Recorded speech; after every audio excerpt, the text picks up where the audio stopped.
The Chinook wind cut through Prairie's rest like a dull razor, carrying the smell of sage and something else fresh turned earth from the cemetery on the hill. Eli Carver pulled his hat lower and guided his mare past the weathered wooden buildings that lined Main Street. He'd ridden 3 days from Montana Territory, chasing rumors of work at the cattle ranches scattered across Wyoming's unforgiving grasslands. The funeral procession caught him by surprise. Black-clad figures moved like shadows against the pale afternoon sky, their faces bent against the wind. At the head of the group, a woman walked with her spine straight as a rifle barrel, though the black veil couldn't hide the tremor in her shoulders. Behind her, the whole town seemed to follow merchants, cowhands, saloon girls keeping a respectful distance, even a few Shoshone from the reservation trading post. "That'd be Sheriff Tom Delaney they're planting," said a voice at Eli's stirrup. An old man with leathery skin and keen eyes stood beside a painted wagon. "Hunting accident, they say," though Tom knew these hills better than any man alive. Eli dismounted, leading his horse to the water trough. "Accidents happen. That they do." The old man spat tobacco juice into the dust. "Especially when a man starts asking questions about missing cattle and altered brand marks. I'm Thomas Redbird. Run supplies between here and Fort Laramie." Eli Carver. He didn't offer more. In his experience, men who talked too much about their past usually had good reason to keep it buried. The funeral procession reached the cemetery gates. Through the wind, Eli caught fragments of the preacher's words. Devoted husband. Defender of justice. Taken too soon. The widow stood apart from the others. Her gloved hands clasped so tight the black leather stretched white across her knuckles.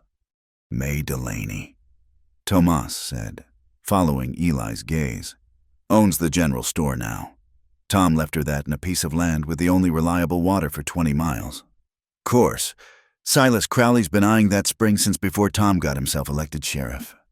As if summoned by his name, a heavy-set man in a black suit too fine for prairie dust stepped forward from the crowd. Even from a distance, Eli could see the calculating look in Crowley's eyes as he approached the widow. The man's hand settled on her elbow with the presumption of ownership. May Delaney shook him off with a gesture sharp enough to cut glass. "There'll be trouble there," Tomas murmured. "Crowley owns half this town, the stockyards, the land office, even has Judge Maddox in his pocket up at the county seat. Only thing stopping him from that water was Tom's badge." The crowd began to disperse, people hurrying back to their lives as the first drops of rain spotted the dusty street. But Crowley lingered, speaking in low tones to a group of hard-faced men near the cemetery entrance. One of them, a scarred fellow with a tied-down holster, glanced toward the general store and smiled. Eli had seen that kind of smile before. It never meant anything good. That evening, Prairie's rest huddled under a sky black as burnt coffee. Eli had made camp behind the livery stable, planning to move on come morning. The ranches he'd asked about were hiring, but not until the fall roundup. His pockets held enough for maybe 3 more meals and feed for his horse. He was checking his mare's hooves when he heard glass breaking. The sound came from the direction of the general store, followed by the crash of something heavy hitting the floor. Without thinking, Eli grabbed his Colt and moved through the shadows between buildings. The store's back door hung open, lamplight spilling onto the alley. Inside, a man in a long coat stood before an opened safe, stuffing papers into a leather satchel. Shattered preserves jars littered the floor, their contents spreading like blood in the lamplight. The intruder was so focused on his work, he didn't hear Eli's approach until the click of a hammer being drawn back froze him in place. "Easy there, friend," the man said without turning. "This ain't your concern." "Might be you're right," Eli agreed. "But I've got a peculiar dislike for men who do their shopping after closing time. Step away from that safe." The intruder spun, his hand diving for the pistol at his hip. Eli moved faster, bringing his Colt's barrel down hard across the man's wrist. The would-be thief howled, his weapon clattering across the floor. A second blow sent him stumbling toward the door. "This ain't over," the man snarled, cradling his injured arm. "You don't know who you're crossing." "Don't much care either. Get." The intruder fled into the night. Eli was bending to retrieve the scattered papers when a shotgun barrel pressed cold against his neck. "Stand up slow," a woman's voice commanded. "Hands where I can see them." Eli complied, his own pistol held loosely at his side. In the doorway to the living quarters stood May Delaney, still in her mourning dress but with the veil thrown back. Up close, he could see her face, clearly angular features sharpened by grief, green eyes that held no fear, only determination. "Ma'am, I believe you've got the wrong idea about—" "I heard glass breaking. Found you standing over my safe with a gun in your hand. What idea should I have? The fellow who was actually robbing you just ran out your back door. I encouraged him to leave." Her eyes narrowed, studying him like she was reading sign on a trail. After a long moment, she lowered the shotgun slightly. "You're the drifter who rode in during Tom's funeral?" "Eli Carver, ma'am, and I'd appreciate it if you'd point that scattergun somewhere else. Makes me nervous when I'm trying to be helpful." She considered this, then let the barrel drop toward the floor. "You hurt?" "No, ma'am. Can't say the same for your inventory, though." For the first time, she seemed to notice the destruction, the broken jars, the ransacked shelves, papers scattered like snow across the floor. Something flickered in her eyes, but she pushed it down with a visible effort. "Nothing that can't be cleaned up," she said, though her voice caught slightly. "Did you get a look at him?" "Tall fellow, dark coat, scar on his left cheek. Seemed mighty interested in your papers." May set the shotgun aside and knelt by the safe, gathering the scattered documents. Her hands shook slightly as she sorted through them. "Tax notices," she said, more to herself than to him. "Deed transfers. Tom's correspondence with the county." She stopped, holding up a paper that had been torn in half. "They took it, the water rights documentation." "Begging your pardon, ma'am, but without that paper—" "Without that paper, I can't prove legal claim to the spring on my property." She stood, fury replacing the grief in her eyes. "And without water rights in writing, possession becomes 9/10 of the law out here." Heavy boots on the boardwalk announced new arrivals. Deputy Hank Bozeman appeared in the doorway, followed by 2 other men. Bozeman was young for a lawman, with nervous eyes that kept sliding away from direct contact. "Heard there was trouble. Mrs. Delaney," the deputy said, taking in the scene. "You all right?" "Someone broke into my store. Hank would have cleaned out my safe if Mr. Carver here hadn't intervened." Bozeman's gaze landed on Eli with obvious suspicion. "That's so convenient. You being here?" "Nothing convenient about it," Eli replied evenly. "Wrong place, right time. Maybe you should come down to the jail, answer some questions." "Deputy," May's voice cut sharp as winter wind. "Mister, Carver stopped a thief from robbing me, unless you're planning to arrest him for being helpful. I suggest you focus on finding the actual criminal, tall man, dark coat, scar on his left cheek. Ring any bells?" Bozeman's face flushed. "Could describe half the drovers in town." "Then you'd better get started looking, hadn't you?" The deputy's jaw worked like he was chewing something bitter, but he nodded. "We'll ask around. You might want to think about keeping that safe locked, ma'am." "It was locked. They broke it open." "I mean, more locked." After the law left, May surveyed her ruined store with the expression of someone calculating the cost of war. Eli holstered his pistol and started picking up the larger pieces of broken glass. "You don't have to do that," she said. "I know." He continued gathering the shards into an empty crate. "Your husband was investigating Crowley." She stiffened. "What makes you think this has anything to do with Silas Crowley?"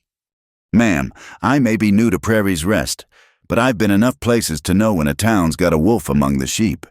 The way he looked at you today at the cemetery, like you were already his property, that's a man who thinks he's already won something." May was quiet for a long moment, then bent to help with the cleanup. Tom found discrepancies in the tax rolls, properties being seized for non-payment when the owners swore they'd paid in full. Cattle disappearing, brands changed. All of it seemed to benefit the same parties. Let me guess, Crowley and his associates. You're sharper than you look. Mr. Carver. She paused, studying him again with those penetrating eyes. What brought you to Prairie's Rest? Work. Heard the ranches were hiring. They won't be until fall. So I learned. She stood, dusting her hands on her skirts. I could use help around here. The store, some repairs on my property. Can't pay much, but there's a room above the stable and meals included. Eli hesitated. Getting involved in this woman's troubles was exactly what he'd been trying to avoid for the past 2 years.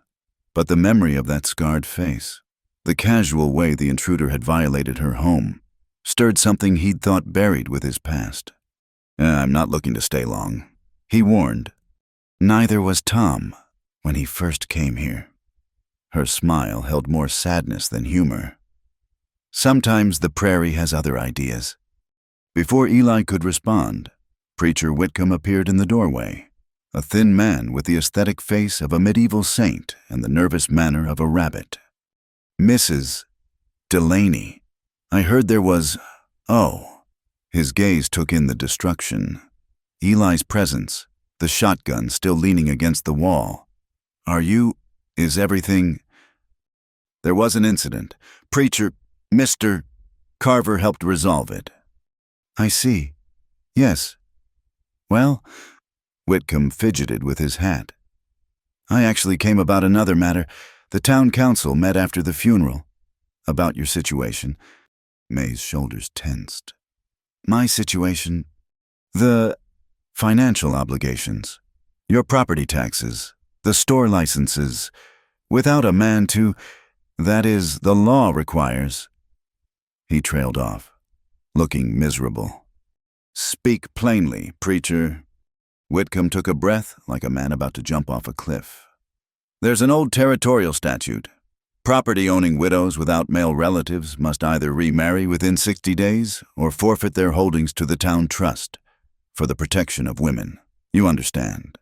From unscrupulous parties who might take advantage. The silence that followed could have been carved from stone. May stood very still, her face pale as moonlight. 60 days, she repeated. I'm afraid so. Unless you have a brother or father who could... You know I don't. Her voice had gone flat, dangerous. How convenient that this particular statute should be remembered now. Mrs. Delaney, I assure you, the council only has your best interests. The council can go to hell. The profanity cracked like a whip, making Whitcomb flinch. And so can whoever sent you here to deliver this ultimatum. No one sent me. I came as a friend, to warn you. Then, as a friend, preacher, let me give you some advice. May picked up the shotgun, not pointing it at anyone, but holding it with clear competence. The next person who comes into my store uninvited is going to leave with buckshot in their hide. Now get out. Whitcomb fled, leaving Eli and May alone among the wreckage. She stood rigid, still gripping the shotgun, tremors running through her frame like earthquake warnings. Ma'am, Eli said carefully, maybe you should sit down. Don't, the word came out raw. Don't you dare pity me. Wasn't planning on it, but that Winchester's getting heavy, and you've had a hard day. She looked down at the gun as if surprised to find it in her hands, then set it carefully on the counter. When she met his eyes again, some of the wildness had faded, replaced by exhaustion. They killed him, she said quietly. Tom was too careful to have a hunting accident, and now they're coming for everything he tried to protect. Eli thought of the scarred man's smile, Crowley's possessive touch at the cemetery, the deputy's nervous deflections. The shape of the thing was clear as tracks in snow corruption spreading like poison through Prairie's Rest's veins. That job offer still stand? He heard himself ask. May blinked, surprise flickering across her features. You're willing to work for a woman who might not own anything in 60 days. Seems to me that's 60 days to make sure you do. He shrugged. Besides, I've got nothing but time and a distaste for bullies. Might as well put both to use. She studied him for a long moment, and he had the uncomfortable feeling she was seeing more than he'd intended to show. Whatever she found seemed to satisfy her. Rooms above the stable. Like I said, you can start tomorrow. And Mr. Carver. Ma'am. Thank you for tonight. Eli touched his hat brim and headed for the door, stepping carefully around the broken glass. Outside, Prairie's Rest huddled under a star-drunk sky, peaceful as a cemetery. But he could feel the tension humming beneath the quiet, the sense of something building like a thunderstorm on the horizon. In the stable loft, settling his bedroll on surprisingly clean straw, Eli allowed himself one moment of regret for the simple life he'd imagined finding here. Then he checked his Colt, made sure his rifle was within reach, and prepared for whatever morning would bring. The Chinook wind had died to a whisper, but its cold still crept through the cracks in the walls. Somewhere in the darkness, a coyote howled lonely, defiant, and very much alive, just like the woman he'd agreed to help, whether he'd meant to or not. The morning after the break-in, Eli woke to find half the town gathered in front of May's store. Preacher Whitcomb stood on the boardwalk, his reedy voice carrying across the crowd as he read from an official-looking document. Beside him, Silas Crowley watched with the satisfaction of a cat that had cornered a mouse. And therefore, in accordance with Territorial Statute 314, any widow holding property must secure appropriate male guardianship through marriage or blood relation within 60 days of her husband's passing, or said properties shall revert to the town trust for proper administration. Eli pushed through the crowd as May emerged from her store, still in morning black, but with her chin raised like a flag of war. The murmuring crowd fell silent. That's quite enough, preacher, she said, her voice carrying despite its quietness. We all heard you the first time. Crowley stepped forward, touching the brim of his expensive hat. Mrs. Delaney, please understand this is for your own protection. A woman alone, trying to manage property and business concerns, it's simply too much. The council only wants to ensure you're properly cared for. How thoughtful. May's smile could have etched glass. And I suppose the council has suggestions for how I might secure this proper care. Well, as it happens. Crowley's smile widened. I've been a widower these past 3 years. A union between us would solve all your difficulties. Your debts would be paid. Your property protected. I'd sooner marry a rattlesnake. Mr. Crowley. At least with a snake. You know where you stand. The crowd gasped. Color flooded Crowley's face, but his smile never wavered. You're distraught, understandable, given your loss, but the law is clear, and time is short. I trust you'll come to see reason. He turned to go, then paused. Oh, and Mrs. Delaney, that unfortunate incident last night, broken windows, papers scattered. Such things happen when a woman tries to stand alone. Next time, there might not be a convenient drifter to help. His gaze found Eli in the crowd, and something cold passed between them before Crowley strode away, his men falling in behind him like wolves following their alpha. The crowd dispersed slowly, full of whispers and sidelong glances. Nora Finch, who ran the Prairie Rose Saloon, lingered behind. She was a handsome woman in her 40s with shrewd eyes and calloused hands that spoke of harder times before her current prosperity. May, honey, Nora said, glancing around to ensure they weren't overheard. Walk with me a minute. The three of them, May, Nora, and Eli, made an odd procession down Main Street. Nora led them past her saloon to a small house she kept behind it, ushering them inside and closing the door firmly. Coffee, she offered. Already pouring. You look like you could use it. May accepted the cup gratefully. If you're going to tell me I should accept Crowley's proposal. Lord, No, I'd shoot you myself first. Nora settled into a chair with her own cup.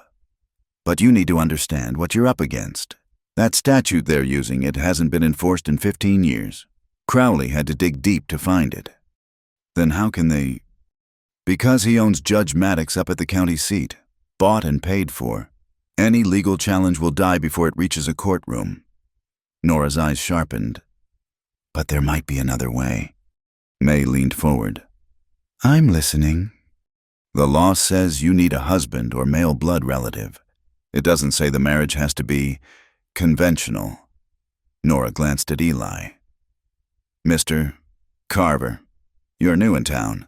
No ties to Crowley. No, ma'am. Can't say I care for what I've seen of him either. Good. Here's what I'm thinking. A business arrangement. Marriage in name only, just until May can sort out this mess with her property. Once things settle, a quiet annulment. Happens more than you'd think out here. The silence stretched like taffy. May stared at Nora as if she'd suggested May sprout wings and fly. Eli found himself studying the coffee grounds in his cup with intense interest.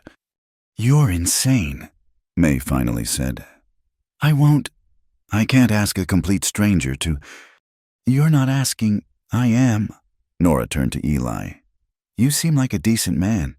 You helped May last night when you could have walked away. This would be helping her again, only with paperwork instead of pistols. Eli felt both women's eyes on him. The smart thing would be to finish his coffee, thank them politely, and ride out of Prairie's Rest before the sun hit noon. He'd done it before, kept moving, stayed uninvolved, protected the carefully constructed walls around his past. But he thought of May standing in a wrecked store, gripping that shotgun with hands that shook but eyes that didn't flinch. Thought of Crowley's predator smile and the way the whole town seemed to bend to his will. I came here looking for work, he said slowly. This isn't exactly what I had in mind. Life rarely is, Nora replied. But consider this, Crowley won't stop with May. Men like him never do. Today it's her property. Tomorrow it'll be someone else's. Maybe mine. Maybe that nice Mexican family that runs the boarding house. He'll keep taking until someone stops him. And you think a paper marriage will stop him? No, but it'll buy time. Time to find proof about what really happened to Tom. Time to build a case that even a bought judge can't ignore. Nora's smile turned sharp. Time for Crowley to make a mistake. May stood abruptly, pacing to the window. This is madness. I won't tie a man to me just to... To keep your home, Nora interrupted. To honor what Tom died trying to protect May. Honey, pride's a luxury you can't afford right now. It's not pride. May's voice cracked slightly. I buried my husband yesterday. And now you're asking me to stand in front of God and make vows I don't mean to a man I don't know? I'm asking you to survive, Nora said gently.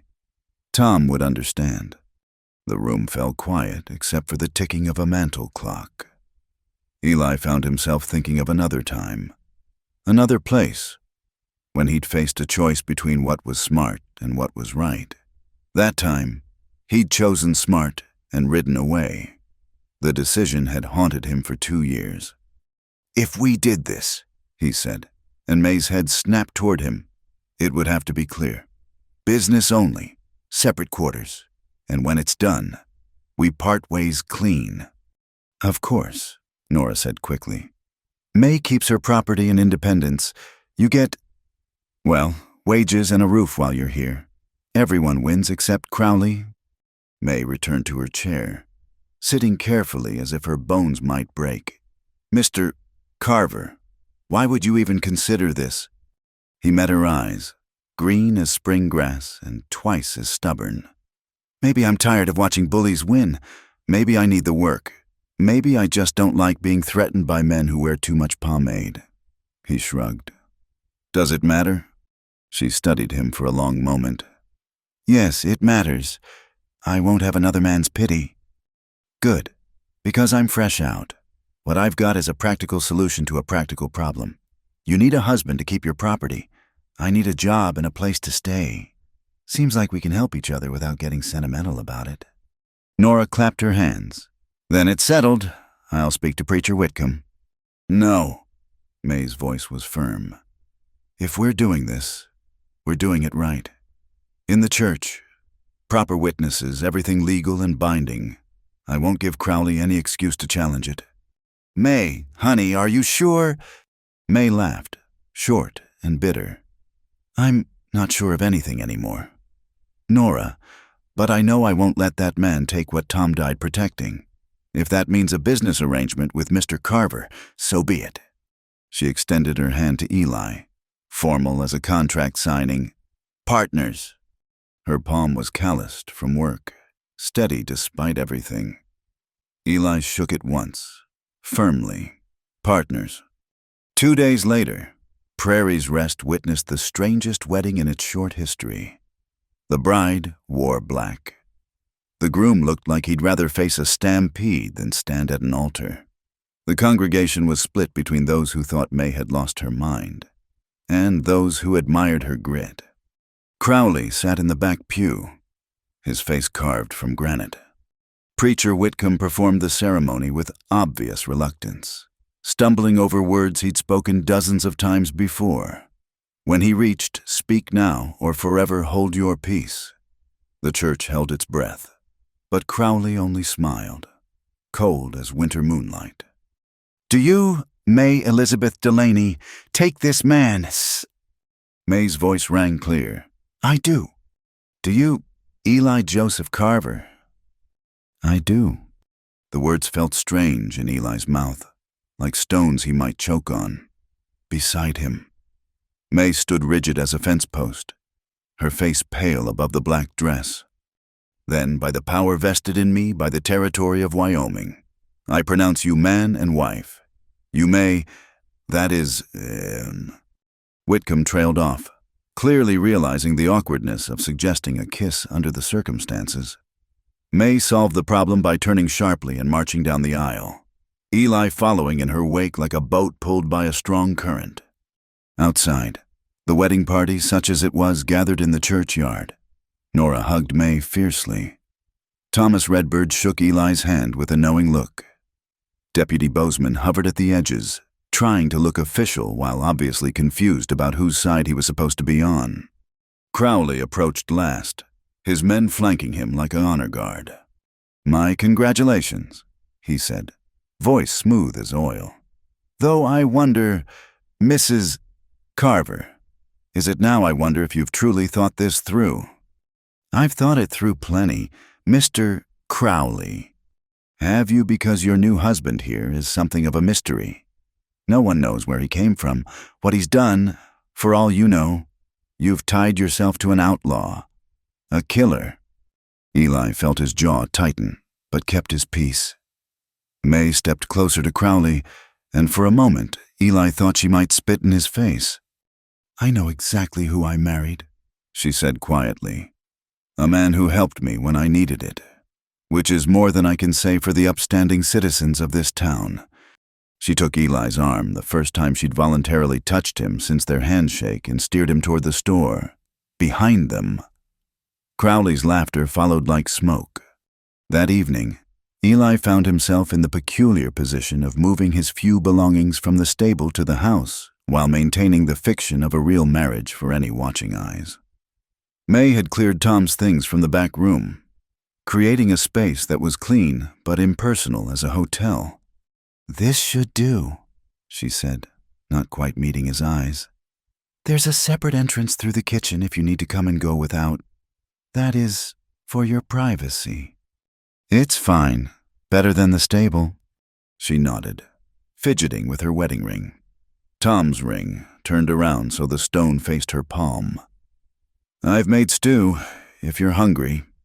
They ate in silence, broken only by the clink of spoons against bowls. The weight of what they'd done sat between them like an unwelcome dinner guest. Finally, May pushed her bowl away. "We need rules," she said. "If this is going to work." Agreed.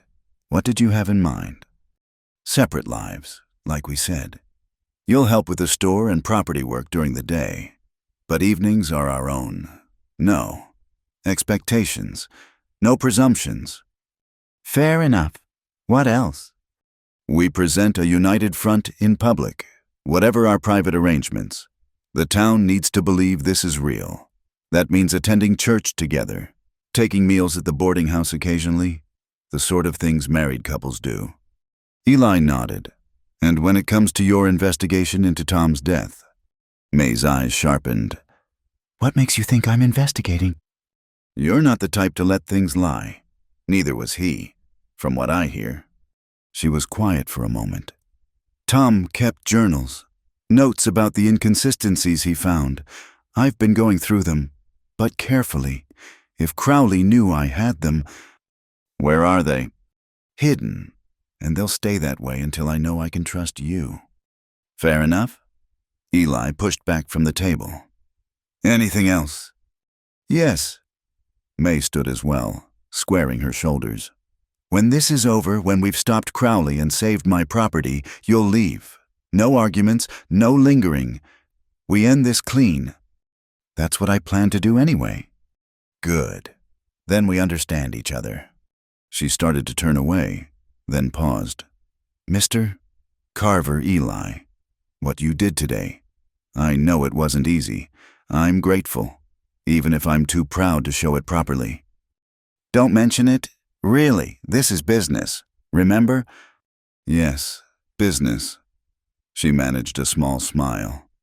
Though I wonder what the going rate is for temporary husbands these days. Room, board, and the chance to irritate a pompous land grabber, I figure I'm coming out ahead. That surprised a small laugh from her, the first genuine one he'd heard. It transformed her face, giving him a glimpse of who she might have been before grief and worry carved lines around her eyes. Then the moment passed, and she was all business again. Breakfast is at 6. We open the store at 7. Try not to shoot anyone before the coffee's ready. Eli touched his hat brim in mock salute and retreated to his room. Through the thin walls, he could hear May moving about, preparing for bed. The domesticity of it sat strangely on his shoulders, like a coat that didn't quite fit. He'd sworn he was done with complications, done with other people's fights.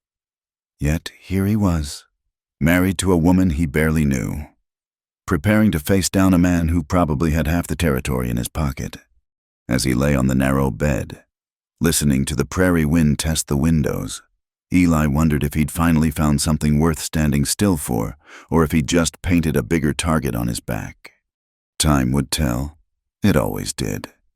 In the main room, May sat by lamplight, reading Tom's journal. His careful handwriting blurred as tears she'd been holding back finally fell. She'd traded her dead husband's memory for a chance at justice, married a stranger to keep what was hers. Tom would understand. She had to believe that.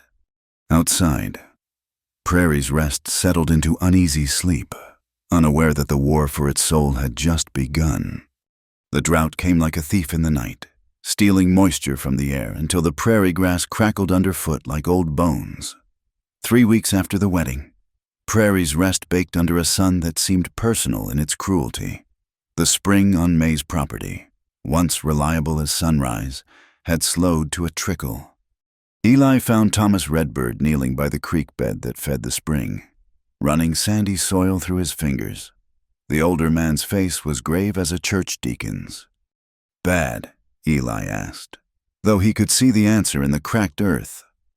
Getting there, this heat keeps up. That spring will be dust in 2 weeks. Thomas stood, dusting his hands. Funny thing, though, Crowley's wells are running just fine. Almost like he knew this was coming. They'd been investigating Tom's death in careful increments, following tracks both literal and figurative. What they'd found painted a picture darker than prairie midnight. Tom hadn't just been investigating missing cattle, he'd discovered a systematic plan to control the territory's water rights. Show me again where you found the shell casings, Eli said. Tomas led him up a rise overlooking the valley where Tom had died. The official story placed the sheriff on the flat, hunting antelope, but Tomas had found brass casings up here, where a marksman would have clear sight lines and good cover. Wind was from the west that day, Tomas explained, pointing to a cluster of rocks. Shooter set up here. See the scrape marks? Rifle rest. And look at this. He produced a small glass bottle from his pocket, the kind that might hold medicine or ink. But the residue inside smelled of gun oil, a specific blend Eli recognized. Sharp's rifle oil, he said. Expensive. Not many use it out here. Tom's Winchester used regular oil. So did his Henry rifle. Thomas capped the bottle carefully. I've seen exactly 2 men in Prairie's Rest who use this particular blend. Let me guess they both work for Crowley. Jake Thornton and Marcus Bell hired guns out of Kansas, came to town about 6 months back. Tomas's eyes were hard as flint. Thornton's got a Sharp's rifle, shoots competitions with it. They made their way back toward town under the punishing sun. As they crested the last rise, Eli saw a dust cloud on the horizon big enough to mean trouble. The storm hit Prairie's Rest like a fist. Not rain that would have been mercy, but a wall of dust and sand driven by devil winds. Eli had seen storms before, but nothing like this brown monster that turned noon to twilight and filled the air with choking grit. He was helping May board up the store windows when the first gust hit, nearly tearing the planks from his hands. She pressed against him to keep her balance. And for a moment they worked as one, wordless in their coordination. "Inside!" she shouted over the wind's howl. "Now!" They stumbled through the door as the full force of the storm struck. The building shook like a wet dog, dust forcing itself through every crack and crevice. Somewhere outside, wood splintered and crashed. "The animals!" May gasped, already moving for the back door. "I'll go. You stay here." "Like hell." She grabbed a feed sack, tying it over her face as a mask. "Those are my horses, too." They fought their way to the stable, the wind trying to tear them apart. Inside, the horses screamed and kicked at their stalls. May went straight to them, her voice somehow cutting through the chaos, calming them with words and steady hands. Eli reinforced the doors, then helped her soothe the terrified animals. A massive crack split the air. Part of the roof peeled away like paper, exposing them to the storm's full fury. Eli grabbed a tarp, fighting to cover the gap while May held the horses. "The widow Martinez," May shouted suddenly. "Her house is right in the path. She's got 3 little ones." Without hesitation, Eli plunged back into the storm. The Martinez house was 2 streets over, barely visible through the dust. He found the widow trying to hold her door closed while her children huddled behind her, crying. "Come on." He scooped up the youngest, a girl of maybe 4, while helping Mrs. Martinez with the others. May's store move.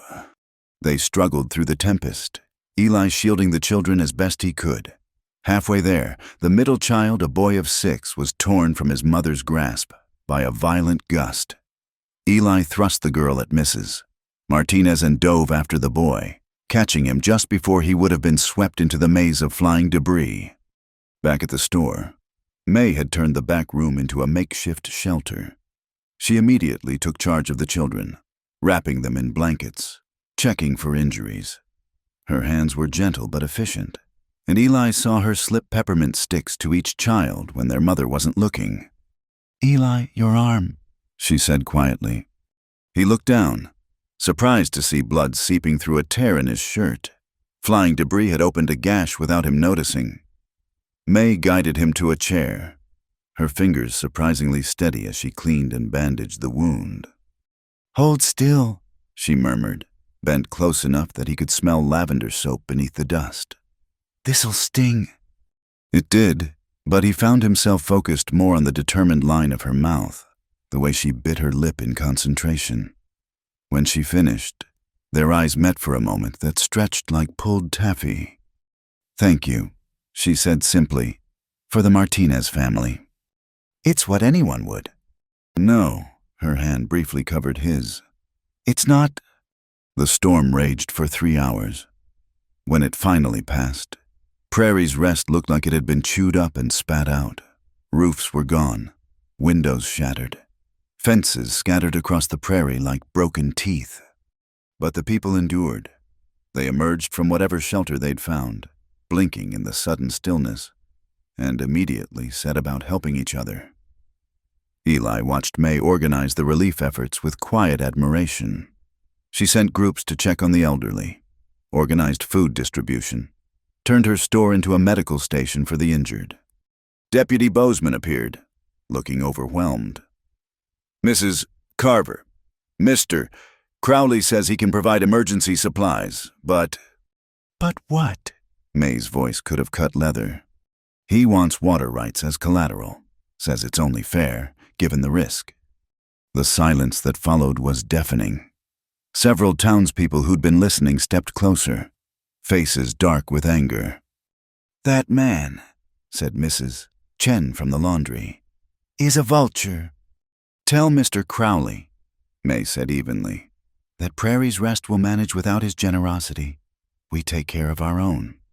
And they did, over the next days.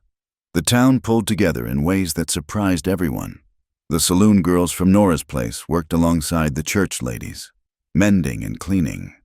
Cowboys from rival ranches shared tools and muscle. Even some of Crowley's own men quietly defied him, slipping supplies to families in need. Eli and May fell into an unspoken rhythm. Days were spent on repairs, the store, the stable, neighbors' homes. Evenings, they compared notes on the investigation, sharing information over simple meals. The careful distance they'd maintained began to shrink, worn away by shared purpose and mutual respect. One evening, as they worked to repair the store's damaged roof, May suddenly laughed. "What?" Eli asked, pausing with hammer in hand. "I just realized we've been married 3 weeks, and this is the first time I've seen you smile. Really smile. Not that careful thing you do when customers are watching." He hadn't realized he was smiling. Must be the head injury from that flying plank earlier. Must be. But she was smiling too, and for a moment the setting sun turned her hair to copper fire. Tom used to say adversity shows you who people really are. I think he would have liked you. Even though I married his wife, especially because you married his wife. He was practical that way. Her smile turned sad. He'd have done the same thing to protect someone who needed it. They worked in companionable silence until stars began to appear. As they climbed down from the roof, Eli noticed movement near the damaged stable.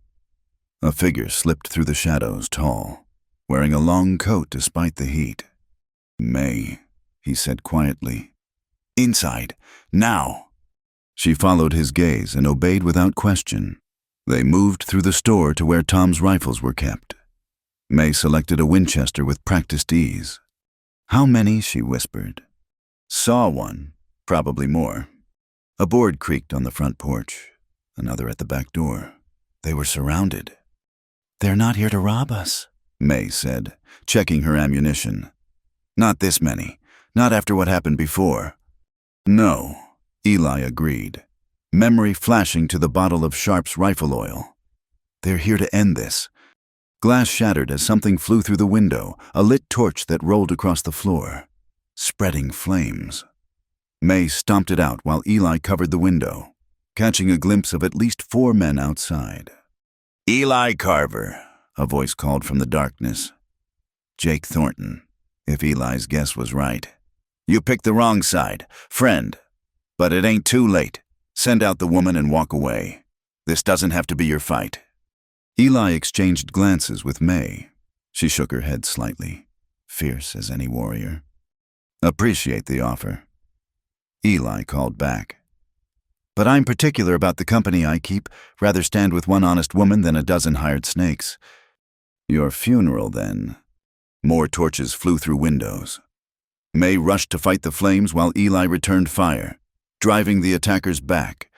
Smoke began to fill the room, stinging their eyes, choking their lungs. "We can't stay here," May gasped between coughs. "Back door, on 3. But before they could move, new gunfire erupted outside, not aimed at them. Shouts of alarm, the thunder of hooves. Through the smoke, Eli saw riders charging the attackers. Thomas Redbird led them, along with several townspeople Eli recognized. The hired guns, caught between the store and the unexpected cavalry, scattered like quail. Thornton tried to rally them, but took a bullet in the shoulder from Nora Finch, who handled a rifle like she'd been born to it. In minutes, it was over. The attackers fled into the night, leaving behind 2 captured men and several wounded. The townspeople formed bucket brigades, dousing the flames before they could spread. "Anyone hurt?" Tomas asked, surveying the damage. "We're fine," May said, though she leaned heavily against Eli, exhaustion finally showing. "How did you know?" "Mrs. Chen saw men gathering behind the livery stable. Word spread." He smiled grimly. "Seems folks are tired of Crowley thinking he owns this town." Deputy Bozeman arrived, looking torn between duty and self-preservation. "I'll need statements, and those men need doctoring before the jail." "Hank," May said quietly, "those men just tried to burn us alive. On whose orders?" The deputy's Adam's apple bobbed. "Can't say without proof." "Then find some," Eli suggested, his voice carrying an edge that made the younger man step back. "Or folks might start wondering whose side you're really on." As the crowd dispersed and temporary repairs were made, May and Eli found themselves alone in what remained of their kitchen. She poured whiskey with hands that barely trembled, pushing a glass across to him. "They're escalating," she said. "Crowley must be desperate." "Or confident, maybe both." Eli sipped the whiskey, feeling the burn chase away the smoke's rawness. "But tonight showed something important. The town's not as cowed as he thinks." May nodded, then surprised him by laughing, a shaky sound, but genuine. "Did you really call them hired snakes?" Seemed accurate at the time. Tom would have loved that. He had a gift for creative insults when riled. She sobered. "They'll come again. Harder next time." "Then we'd better be ready." She met his eyes, and something passed between them, not quite trust. Not yet, but moving in that direction. They'd stood together against fire and lead. In the arithmetic of the frontier, that counted for something. Outside, Prairie's rest settled into uneasy sleep, but in homes throughout town, weapons were cleaned, watches were set, and people who'd kept their heads down began to look up. The dust storm had torn away more than roofs and fences.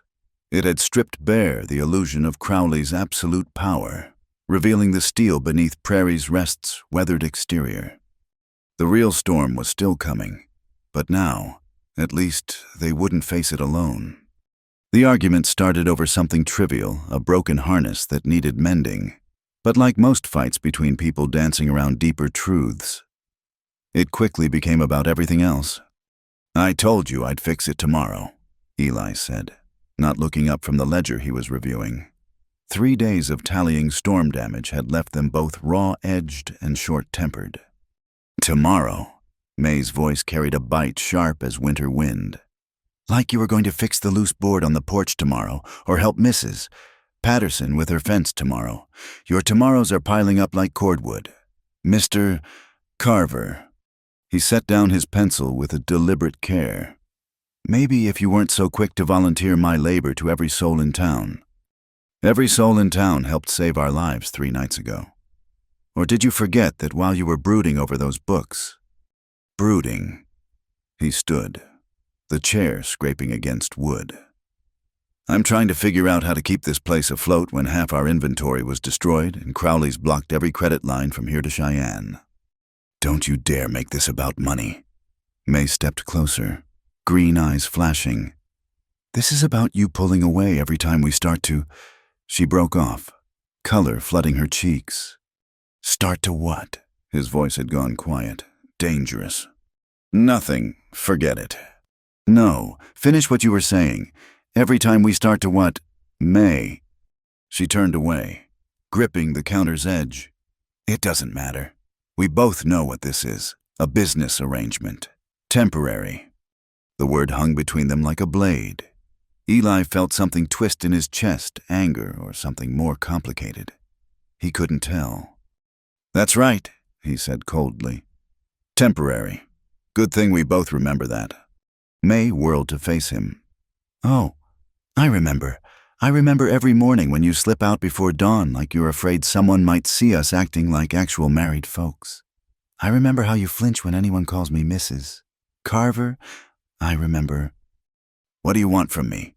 The words exploded out of him. You want me to pretend this is real Playhouse while we wait for Crowley to burn us out or buy off a judge to take your land anyway? I want you to stop running, she was shouting now. Rare for her. For once in your life. Eli Carver, stand still long enough to... To what? To let you down like I let down everyone else who made the mistake of counting on me. The silence that followed could have swallowed sound itself. May's face had gone pale, understanding dawning in her eyes. Who was it? She asked softly. Who did you lose? Eli grabbed his hat, heading for the door. I need air. Running again. What a surprise. He paused at the threshold, not turning. At least when I run, I do it honestly. I don't hide behind papers and investigations, pretending I'm honoring a dead man when really I'm just afraid to live. He left before he could see how the words landed, but the sharp intake of breath followed him into the night. The prairie after rain had a particular silence, not empty, but waiting, like held breath. Eli walked without destination, his boots crushing sage that released its sharp perfume into the cooling air. The storm in his chest gradually settled into something manageable. He'd been walking for an hour when he found himself at the cemetery. Tom Delaney's grave stood apart from the others, the stones still sharp-edged and new. Someone probably had planted wildflowers that were struggling to take hold in the sandy soil. You'd laugh, Eli said to the stone. Here I am, talking to a dead man about his living wife. Not exactly what either of us planned. The wind whispered through the grass, carrying the distant sound of coyotes. Eli sank onto a nearby rock, suddenly bone-tired. She deserves better, he continued. Better than a man who spent 2 years running from his own shadow. Better than someone who can't even tell her why he understands what it's like to investigate the death of someone you... He broke off, the words choking him. But out here, with only the dead for company, the truth seemed less dangerous. Her name was Sarah, my sister. 16 years old and thought she could change the world with kindness and coffee cake. He smiled bitterly at the memory. I was riding with the Colton gang, then just muscle for hire.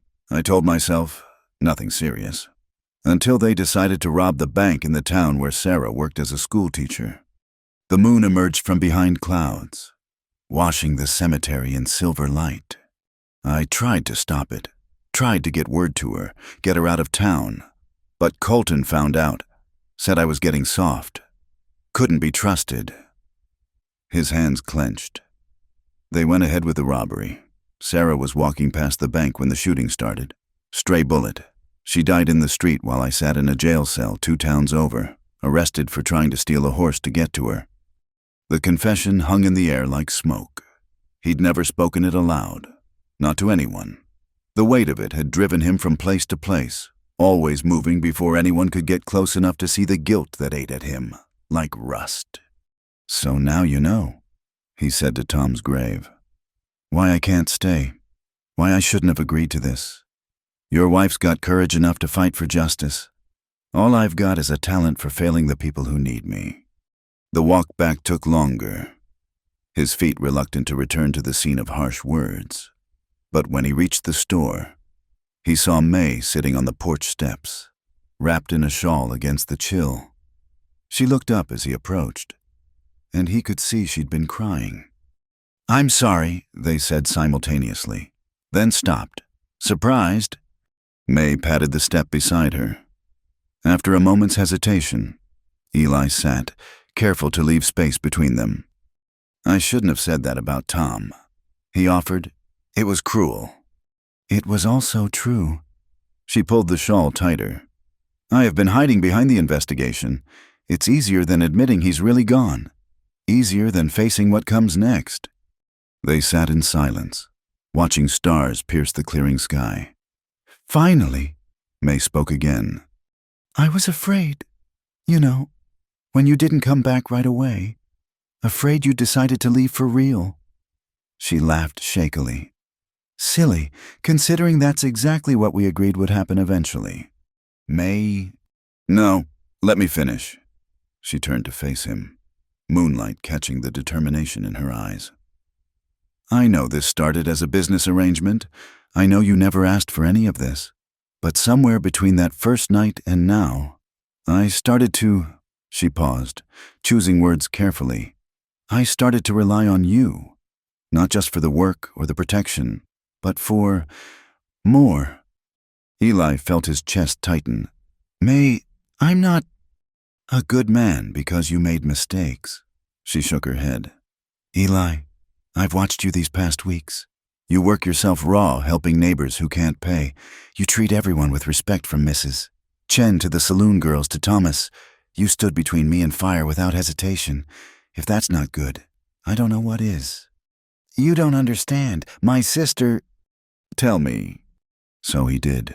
There, in the darkness, with her steady presence beside him. He told her everything. About Sarah's laugh and her stubborn streak. About the gang and his foolish belief he could walk the line between right and wrong. About the jail cell and the funeral he couldn't attend, and the 2 years of drifting that followed. When he finished, May was quiet for a long moment. Then she reached over and took his hand, her fingers warm against his. She wouldn't want this for you, she said softly. The running, the guilt, she'd want you to forgive yourself. How do you know?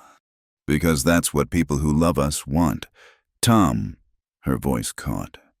Tom would hate that I've spent these months focused on vengeance instead of living. He'd tell me justice matters, but not at the cost of everything else. Eli turned their joined hands over, studying the contrast her pale skin against his sun-darkened fingers, both marked by work and weather. What are we doing? May, I don't know. She squeezed his hand gently. But maybe that's okay. Maybe we don't need to know everything right now. A coyote called in the distance, answered by another. The night air carried the scent of rain-washed earth and possibilities. Eli found himself thinking of Tom's grave, of Sarah, of all the ghosts that haunted the prairie. But for the first time in 2 years, they seemed less like chains and more like reminders of what mattered, of what was worth fighting for. It's getting cold, he said finally. We should go in. But neither moved. Instead, they sat on those worn steps, hands linked, watching the stars wheel overhead. The silence between them had changed, no longer sharp with unspoken words, but comfortable as a well-worn coat. Eli? May's voice was barely above a whisper. Yeah. Whatever happens with Crowley, with the investigation, with us, I'm glad you stayed. He lifted their joined hands, pressing a kiss to her knuckles, a gesture that surprised them both. So am I. When they finally went inside, something fundamental had shifted. They moved around each other with new awareness, careful but not distant. As May prepared for bed, she paused at her door. The harness, she said with a small smile. You really will fix it tomorrow. First thing, he promised. Good. She hesitated, then stepped back and kissed his cheek quick and light as butterfly wings. Good night, Eli. Before he could respond, she was gone, her door closing softly. Eli stood in the hallway, hand touching the spot her lips had brushed, feeling something crack open in his chest, not breaking, but making room.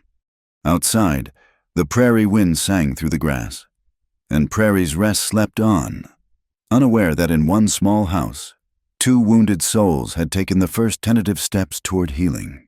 The investigation still waited. Crowley still threatened.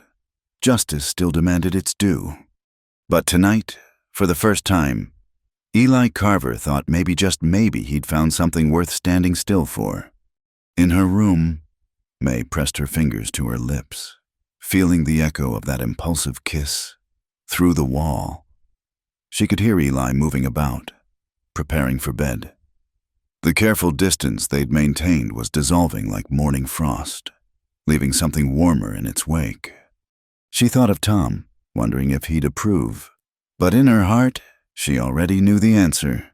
Tom had always been practical about matters of the heart. "Life's for the living, May," he used to say. "Don't waste it looking backward." Tomorrow would bring new challenges, but tonight, wrapped in the quiet understanding they'd forged from anger and honesty, both slept better than they had in weeks.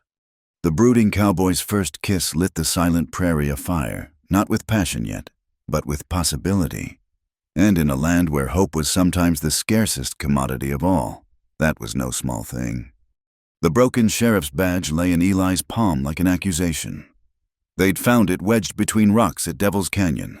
The metal split clean through where a bullet had struck. The morning sun caught the damaged surface, throwing light into May's pale face. "That's Tom's," she whispered, reaching out with trembling fingers. "He was so proud when they pinned it on him." Thomas Redbird crouched beside them, studying the ground with practiced eyes. "See here, boot prints, different sizes. Tom's are the square-toed ones. These others," he pointed to deeper impressions. "Fancy riding boots. Expensive." "Crowley's?" Eli asked. "Or his men?" Thomas moved along the rocks, reading signs like scripture. They waited here, behind this outcrop. When Tom rode through below, they had clear shots. May clutched the badge, her knuckles white. "But why here? This isn't anywhere near where they said the accident happened?" "Because this isn't where he died," Eli said grimly. "They moved the body. Look," he pointed to rust-colored stains on the rocks. "Blood, days old, and these drag marks leading back toward the trail." The evidence painted a clear picture ambush, murder, and a clumsy cover-up. They spent another hour documenting everything. The shell casings Tomas found matched the unusual caliber from before, and boot prints that could be traced to specific makers in town. "We need to get this to a federal marshal," May said as they rode back. "Deputy Bozeman won't do anything, but federal marshal's 3 weeks away in Denver." Tomas interrupted. "Lot can happen in 3 weeks." That evening, they spread their findings across May's kitchen table, Tom's journal, the shell casings, sworn statements from witnesses who'd seen Crowley's men near Devil's Canyon that day. It was damning, but Eli knew it might not be enough. "We need more," he said. "Something that ties Crowley directly to—" A knock at the door interrupted him. May grabbed Tom's pistol while Eli moved to the window. Outside stood Preacher Whitcomb, fidgeting with his hat. "It's late, Preacher," May said through the door. "Please, Mrs. Carver, I have something you need to see." They let him in cautiously. The man looked haggard, his usually neat appearance disheveled. He carried a leather portfolio that he clutched like salvation itself. "I've prayed on this for weeks," he began, sinking into a chair. "Asked God for guidance. Tonight, I got my answer." He opened the portfolio, revealing documents covered in official seals. "Crowley's been paying me to keep quiet. These are copies of the real water surveys." May leaned forward, scanning the papers. "These show underground water throughout the valley, not just on my land." "Yes, but Crowley had the official surveys altered to make it seem like yours was the only reliable source. He's been buying up worthless land for pennies, knowing full well about the water beneath." "And the railroad," Eli prompted. Whitcomb pulled out another document, a letter on railroad company letterhead. "They're planning a spur line through Prairie's Rest. Need water for the steam engines." Crowley's positioned himself to control it all. "Why come forward now?" May's voice held justified suspicion. The preacher's face crumpled. "Because I helped kill Tom. Not directly, but Crowley came to me, said Tom was asking questions about church finances, threatened to expose some indiscretions from my past if I didn't discourage Tom's investigation. I told Tom to let it be, that it wasn't worth pursuing." Tears tracked down his weathered cheeks. "If I'd been brave, if I'd stood with him. You're standing now, Eli said quietly. That counts for something. May studied the documents with growing excitement. This is it. This proves motive. Conspiracy everything. We can take this to the federal authorities. Bypass the local law entirely. If we can get it there. Thomas warned. Crowley's got eyes everywhere. The moment he knows we have this, as if summoned by the mention of his name, hoofbeats thundered outside. Eli peered through the curtain to see a dozen riders surrounding the house. At their head sat Jake Thornton, his arm still in a sling from their last encounter. "Carver," Thornton called. "Mister, Crowley wants a word. You can come peaceful, or we can do this the hard way." "What about May?" Eli called back. "The lady stays put. For now. Boss just wants to talk to you. Make you an offer you'd be foolish to refuse." May gripped his arm. "Don't go. It's a trap." Everything's a trap at this point. He checked his Colt, then looked at Tomas. "If I'm not back in an hour." "We'll come looking," the older man promised. Eli kissed May's forehead, a gesture that felt both natural and momentous, then stepped onto the porch. "Lead the way, boys." They rode to Crowley's ranch in tense silence. The place sprawled like a small kingdom painted buildings, irrigated gardens, an ostentatious fountain in the courtyard. Everything spoke of wealth and power carved from others' misfortune. Crowley waited in his study, a room that would have looked at home in New York rather than Wyoming. He didn't rise when Eli entered, just gestured to a chair across from his massive desk. "Whiskey. I'll stand. Suit yourself." Crowley poured himself 3 fingers, sipping appreciatively. "You know, Carver, I've been asking about you. Interesting past. The Colton gang. Wasn't it?" Eli kept his face neutral. "Ancient history. Is it because from where I sit, once an outlaw, always an outlaw? Just a matter of opportunity." Crowley opened a desk drawer, pulling out a heavy leather pouch. $20,000. Gold. All yours if you saddle up tonight and keep riding. That's a lot of money. It's nothing compared to what I stand to make once this territory opens up properly. But to you, that's a new life. Mexico, maybe Canada, anywhere you want, free and clear." Eli let the silence stretch. "And if I say no?" Crowley's affable mask slipped, revealing the predator beneath. "Then things get unpleasant. For you, for the lovely Mrs. Carver. Amazing how accidents can strike even the most careful people. Tom Delaney learned that lesson." "So you're admitting you killed him?" "I'm admitting nothing, just observing that this is a dangerous territory. Why, just last week, that Mexican family had their store burned down. Tragic. And the Hendersons' well went bad overnight arsenic contamination. I heard these things happen when people don't know their place." Eli's hand itched for his gun, but Thornton and 2 others stood behind him, ready. "You're a real piece of work, Crowley." "I'm a businessman, and I'm offering you good business. Take the money. Leave tonight. Let May sell to me at a fair price. Find herself a more suitable situation. Everyone wins. Except the people you've cheated and killed." Crowley shrugged. "Progress demands sacrifice. The question is whether you'll be smart or stubborn." Eli appeared to consider, then shook his head. "Appreciate the offer, but I've gotten used to Prairie's rest. Think I'll stick around." "Then you're a fool." Crowley nodded to Thornton. "Show Mr. Carver out. And Jake, make sure he understands the price of foolishness." They were barely out of the courtyard when Thornton sucker punched Eli in the kidneys. He went down hard, rolling to avoid the boot aimed at his ribs.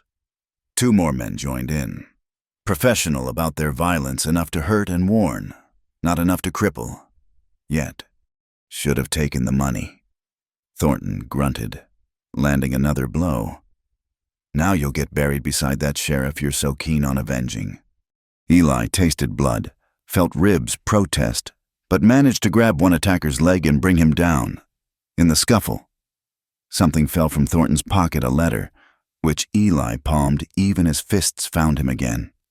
When they finally stopped, leaving him bruised and bloodied in the dust, Thornton leaned close. "Next time, we won't be gentle. And that pretty widow, well, let's just say there are worse things than becoming Crowley's property." They left him there, assuming he'd need time to crawl home, but Eli had taken worse beatings. He waited until their hoofbeats faded, then examined the letter he'd grabbed. His split lip curved in a painful smile. It was from Judge Maddox to Crowley, discussing payment for services rendered and promising to rule favorably on the matter of contested water rights. Dated 2 days before Tom's death. By the time Eli limped back to town, May was beside herself. She took one look at his battered face and went white, then red with fury. "Get in here," she ordered, pulling him inside. Her hands were gentle despite her anger, cleaning cuts and checking for serious damage. What did he want? "To buy me off, 20,000 to disappear." Her hands stilled. That's a lot of money." "Not enough." He caught her hand. "Not nearly enough." She met his eyes, something fierce and protective in her gaze. "Good, because I'd have shot you myself if you'd taken it." He laughed, then winced as it pulled at bruised ribs. "Noted, but I got something better than money." He produced the letter. "This puts Judge Maddox in Crowley's pocket, proves conspiracy before Tom's murder." May read it, hope dawning on her face. Combined with Whitcomb's documents. "We've got him." Deputy Bozeman chose that moment to knock. When May let him in, he looked between them nervously. "Heard there was trouble at the Crowley place?" "Just a disagreement about business," Eli said evenly. Bozeman shifted his weight. "Yeah, well, about that. I've been thinking. About Tom, about what's been happening in this town." He pulled out his own badge. Staring at it, "I became a deputy to uphold the law. Lately, seems like I've been doing the opposite." "Hank," May said gently, "we know Crowley has leverage on lots of folks." "My sister's kids," he blurted. "He holds the note on her farm. Said he'd call it in if I didn't play along. But seeing you two fight, seeing the town start to stand up, I can't do it anymore." He pulled out a telegram. "This came for Crowley today. I intercepted it. Federal marshals are already on their way. Someone in Denver got word about the railroad corruption. They'll be here in 3 days." May grabbed Eli's hand. 3 days. We just have to survive 3 days." "Crowley won't wait," Tomas said from the doorway he'd been standing watch. "He'll know something's wrong when that telegram doesn't arrive. He'll move tonight." Eli stood, ignoring protesting muscles. "Then we'd better be ready. Hank, can you get word to folks, anyone willing to stand against Crowley?" The deputy straightened, purpose replacing uncertainty. Yeah, I can do that." As night fell, Prairie's Rest prepared for war. In the saloon, Nora cleaned rifles and loaded ammunition. The Chen family reinforced their laundry, turning it into a defensive position. Even Preacher Whitcomb strapped on an ancient Navy Colt, muttering prayers for forgiveness and good aim. In May's store, Eli and May worked side by side, preparing for siege. Their movements had the synchronization of long partnership, no words needed, just shared purpose and growing trust. "Eli," May said as they barricaded windows, "whatever happens tonight, I want you to know something." He paused, reading her face in the lamplight. "May." "No, let me say it. These weeks with you, they've been the most alive I've felt since Tom died. Maybe before that. Even, you've reminded me that life's about more than just surviving or seeking justice. It's about—" The first shot shattered the window, cutting off her words. Fire arrows followed, and the siege of Prairie's Rest began in earnest. But Eli had heard enough. As they took positions, returning fire at shadows in the darkness, he knew with bone-deep certainty he'd found something worth fighting for. Not just justice or principle, but the woman beside him who faced down an army with steady hands and steadier courage. The night was young, and hell was coming to Prairie's Rest, but they'd meet it together. The prairie grass caught fire like tinder, flames racing across the drought-dry land with terrifying speed. From her position at the store window, May watched the orange wall approach, driven by winds that seemed born from hell itself. The acrid smoke was already seeping through the boards, making her eyes water. "They're trying to burn us out," someone shouted from the street. Eli grabbed her shoulder. "We need to move, now!" But May was already in motion, gathering the evidence they'd collected: Tom's journal, the documents, everything that could put Crowley away. "Not without these. We've come too far." A window exploded inward as a burning brand sailed through, scattering embers across the floor. Eli stomped them out while May shoved papers into a leather satchel. May Eli Thomas burst through the door, his face streaked with soot. "They've set fires all around town. Crowley's men are waiting to pick off anyone who runs." "Then we don't run," May said fiercely. "We fight the fire and them." "With what water?" Tomas demanded. "The wells are already low, and they've cut the pump lines from the spring." Eli's mind raced, calculating distances and wind direction. "The old irrigation ditch. If we can divert it, create a fire break." "That's a quarter-mile of hard digging," Tomas protested. "Then we'd better get started." May slung the satchel across her body. "Thomas, get every able body you can find. Shovels, picks, anything that can move earth." They emerged into chaos. The whole eastern edge of Prairie's Rest glowed orange, flames leaping between buildings like demons at play. Families fled with whatever they could carry, while others formed bucket brigades with the precious little water available. Nora appeared through the smoke leading a group of her girls, all armed with shovels. "Where do you need us?" "North edge of town." Eli directed. "We dig from there to the creek. Create a break the fire can't jump."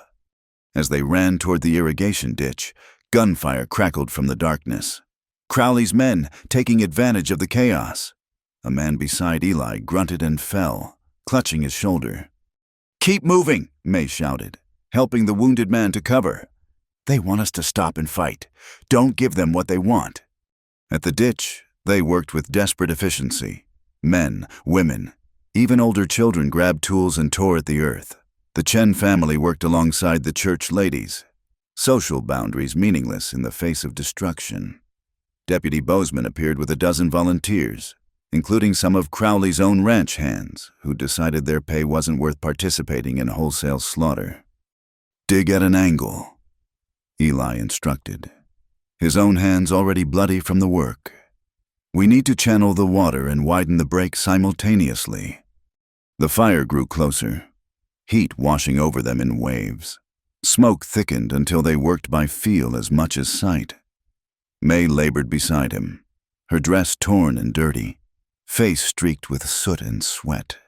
When their eyes met, he saw no fear, only determination that made his heart clench. "Behind us!" someone screamed. Jake Thornton and 6 riders burst from the smoke, guns drawn. There was no time to reach weapons, no cover to find. Eli stepped in front of May instinctively, knowing it was futile. The crack of a rifle dropped Thornton from his saddle. More shots followed as Preacher Whitcomb and a group of townsmen emerged from defensive positions they'd prepared. "Thought you might need covering fire," the preacher called, working the lever of his rifle with surprising skill.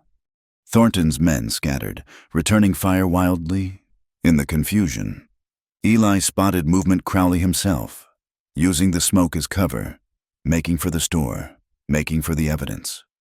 "May, he's going for..." But she was already running, the satchel bouncing against her hip. Eli cursed and followed, leaving the others to hold the line. They caught up to Crowley just as he kicked in the store's door. "That's far enough," May said, Tom's Colt steady in her hand. Crowley turned slowly, his own weapon holstered but his hand hovering near it. Even now, with his plans crumbling, he maintained that insufferable confidence. "Hey, Mrs. Carver, or should I say Mrs. Delaney, this farce has gone on long enough." "You're right," she agreed. "It has." You killed my husband. You've terrorized this town. It ends tonight." "Does it?" Crowley smiled coldly. "Even if I hang, others will come. Men with money and vision, ready to drag this territory into the future. You're fighting progress itself." "No," Eli said, moving to flank him. "We're fighting a murderer and a thief hiding behind fancy words." Crowley's facade finally cracked. "You think you've won? Half the town is burning. Your evidence will burn with it?" "The evidence is safe." May patted the satchel. "And the federal marshals will be very interested to read it. If you live that long." Crowley went for his gun, fast for a man his age, but May was faster. Tom's hours of teaching paying off. Her shot took Crowley in the shoulder, spinning him around. His pistol clattered across the floor. Outside, shouts arose not of fear but triumph. Eli glanced through the window to see water flowing through the newly cut channel, creating a muddy barrier the fire couldn't cross. The bucket brigades attacked spot fires with renewed vigor, slowly beating back the flames. Crowley slumped against the wall, clutching his bleeding shoulder. "You have no idea what you've done. The railroad needs that water. They'll come anyway. Take it anyway." "Maybe," May agreed, keeping the gun trained on him. "But they'll do it legal, pay fair price, and they won't do it over my husband's grave." Deputy Bozeman appeared in the doorway, properly armed and looking more like a lawman than he had in months. "I'll take him from here. May, got a cell waiting, and Doc's on his way to patch him up for trial." As they led Crowley away, Eli noticed movement in the smoke. Thornton, bloodied but mobile, raising a rifle toward May's back. Time slowed as Eli moved, shoving May aside as the rifle cracked. Fire bloomed in Eli's side, dropping him to his knees. Through the roar in his ears, he heard May scream, heard another shot, hers this time, precise and final. Thornton crumpled and didn't rise again. "Eli?" May's hands pressed against his side, trying to stem the blood. "No, no, no, you stay with me. You hear me? You stay." He tried to speak, tasted copper. Around them, the fire was dying, the town's desperate efforts paying off. People emerged from smoke like ghosts, gathering around them. "Get the doctor!" someone shouted. "He's at the church with the wounded." "Then carry him there." Hands lifted him, May never letting go, her voice a constant anchor as darkness crowded his vision. "Don't you dare leave me. Eli Carver, we have plans. A horse ranch. Remember, you promised to teach me proper riding. You can't break a promise to your wife." "Wife?" The word followed him down into the dark, warm as summer sunshine. He woke to rain. Not the gentle precipitation of spring, but a downpour that drummed against windows and washed the smoke from Prairie's rest. He lay in a bed he didn't recognize, bandages tight around his middle, breathing hurt but possible. Thank God. He turned his head to find May curled in a chair beside him, still wearing her soot-stained dress. Her eyes were red-rimmed but fierce with relief. "How long?" he croaked. 2 days. The fever broke this morning." She gripped his hand. "Same time the rain started. Thomas says it's a sign." Crowley, in jail, awaiting the federal marshals. His men either fled or surrendered. Bozeman's actually doing his job for once. Her voice caught. "You almost died." "Worth it," he managed. "You're safe." "Idiot." But she was crying now, all the fear and tension of the past days breaking free. "You absolute idiot. What good is being safe if you're not there too?" He squeezed her hand weakly. "May, the things you said about plans, I meant them." She leaned closer. Every word. The ranch, the horses, the life we could build. If you want that too. Thought this was temporary. Plans change. She managed a watery smile. "Turns out I like being married to you, Eli Carver, even if you do have a terrible habit of getting shot." "Only sometimes," he protested, then winced as attempting to laugh pulled at his wound. May, I need to tell you something. Before we make any more plans, if you're about to confess another dark secret, could it wait? I've had enough drama for 1 week. No, He gathered his strength. I love you. Figured you should know, in case I don't get another chance to say it proper. She stared at him, then leaned down and kissed him soft and careful because of his injuries, but with enough feeling to make his heart race in ways that had nothing to do with blood loss. I love you too, she whispered against his lips. Now stop talking about chances and focus on getting better. We have a life to build. Outside, the rain continued, washing away ash and blood, leaving Prairie's Rest clean and ready for whatever came next. In the distance, thunder rumbled like departing trains, and Eli closed his eyes, holding May's hand, finally understanding what it meant to be home.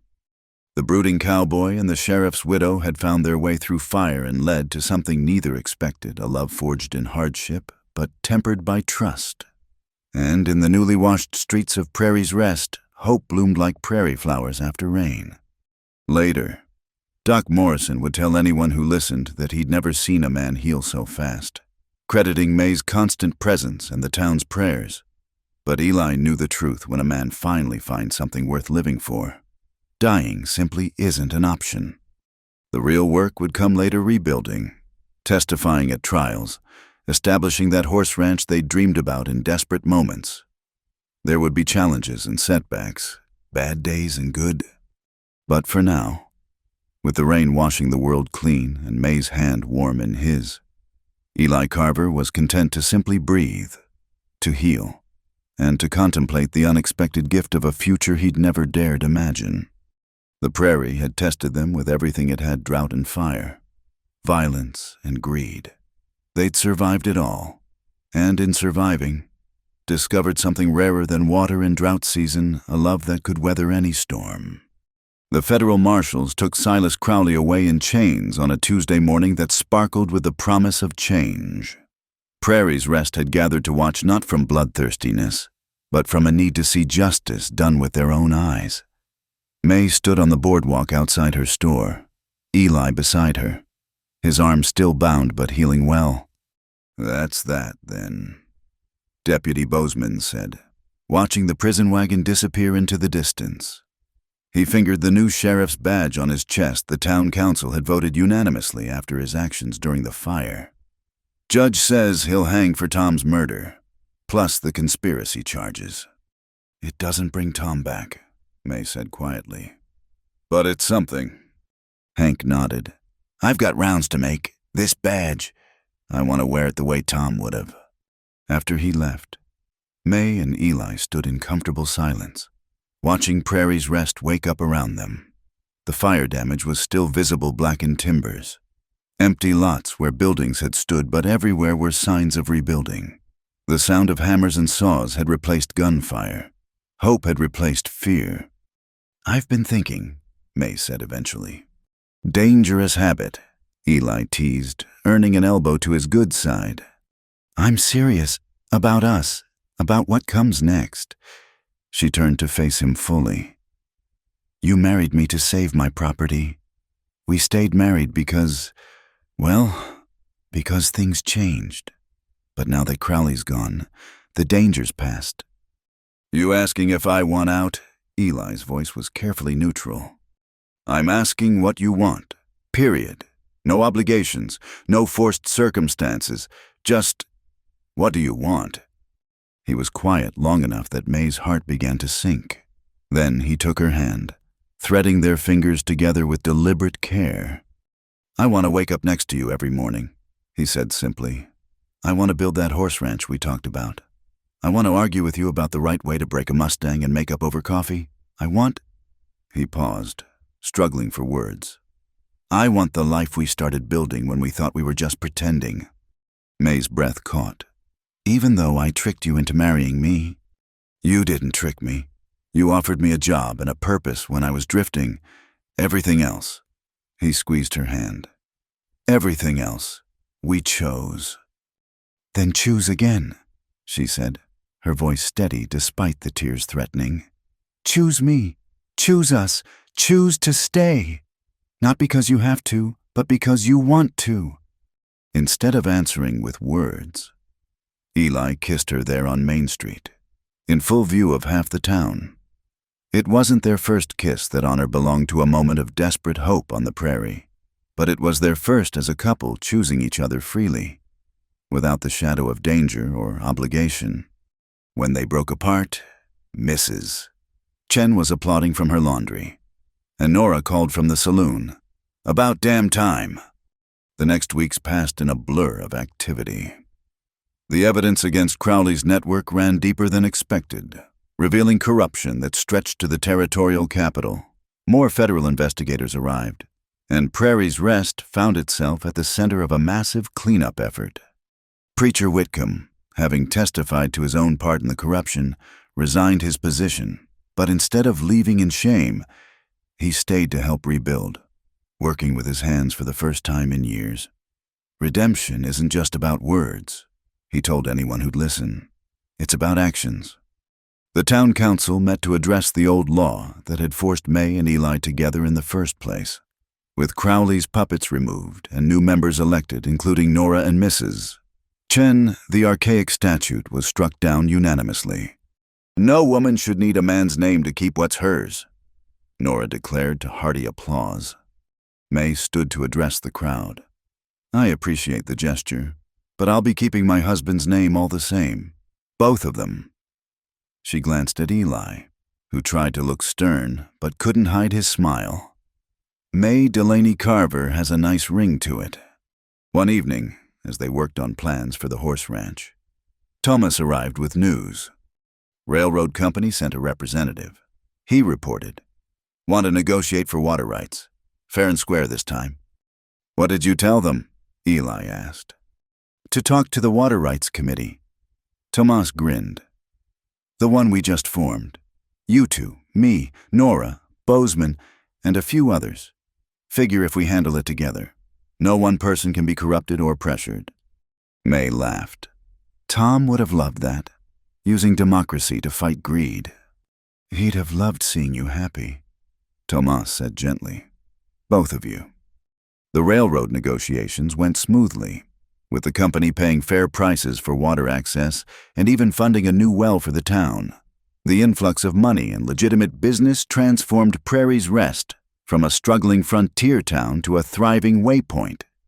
But success brought its own challenges. New settlers arrived daily, not all of them with good intentions. During one particularly tense town meeting about law and order, Eli stood up. "I've got something to say," he announced. "Most of you know I've got a past. Rode with some bad men, made mistakes I'll carry forever. But this town gave me a second chance. May gave me a second chance. So I'm proposing we make that official a town policy of redemption. Folks get one chance to make good. Prove they've changed. They blow it, they're gone. But everyone deserves that one chance."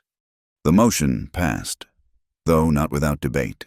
It would be tested many times in the years to come. But it became part of Prairie's Rest's character, a place where the past mattered less than the present, where actions spoke louder than histories. May and Eli's horse ranch took shape on the land adjoining her water rights. They started small, a dozen Mustangs Eli gentled with patience May hadn't known he possessed.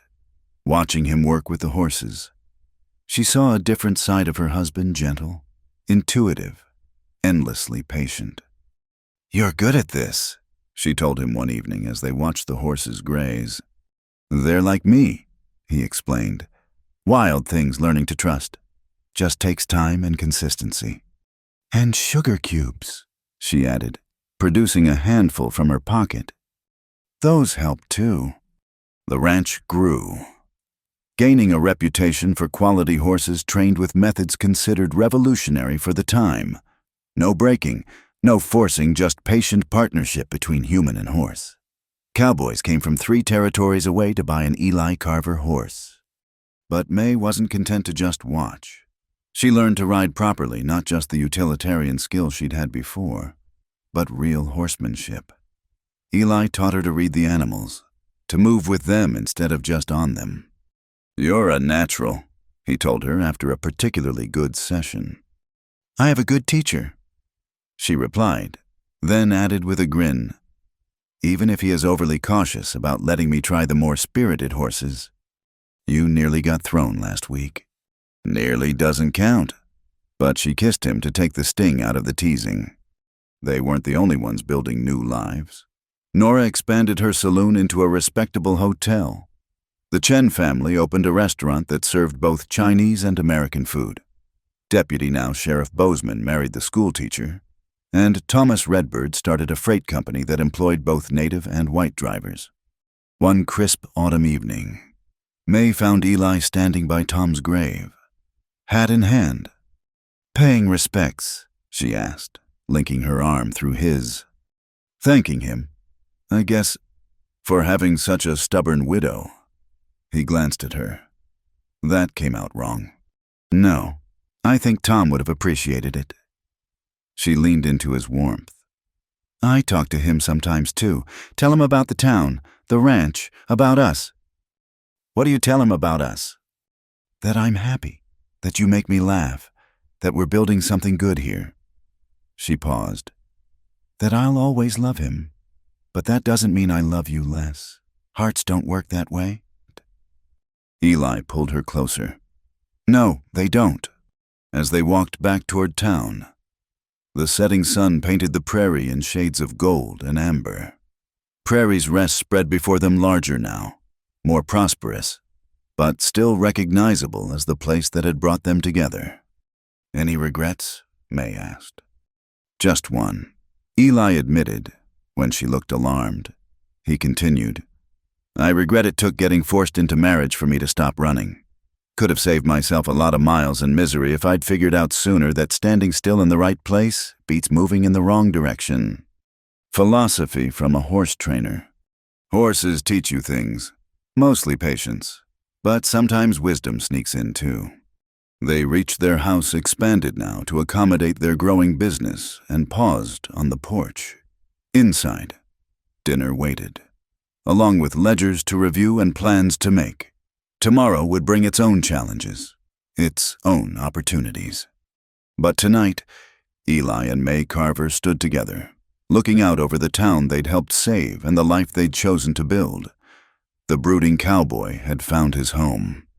The sheriff's widow had found her justice and her joy, and Prairie's Rest had found its soul. "You know what?" May said suddenly. "I think we should host a harvest dance. Invite everyone. Celebrate surviving Crowley and the fire and everything else. You just want to show off that new dress from Denver. Maybe, but also..." She turned to face him. "I want to dance with my husband. Properly, in front of everyone. No pretense, no business arrangement, just us." Eli lifted her hand to his lips, a courtly gesture that made her heart skip. "Mrs. Carver, I would be honored." The harvest dance became an annual tradition, marking not just the season's change, but the town's rebirth. And every year, Eli and May would dance to the same song, remembering a forced marriage that became a chosen love, a crisis that became a community, and a brooding cowboy whose first kiss lit the silent prairie afire and kept it burning bright for all the years that followed. In the end, Prairie's Rest's salvation hadn't come from outside forces or federal marshals. It had come from within, from people choosing courage over fear, community over isolation, and love over safety. And at the heart of it all, a widow and a drifter who'd found in each other the home they'd never dared hope for. The autumn sun cast long shadows across the newly built train platform as Prairie's Rest prepared for its official dedication.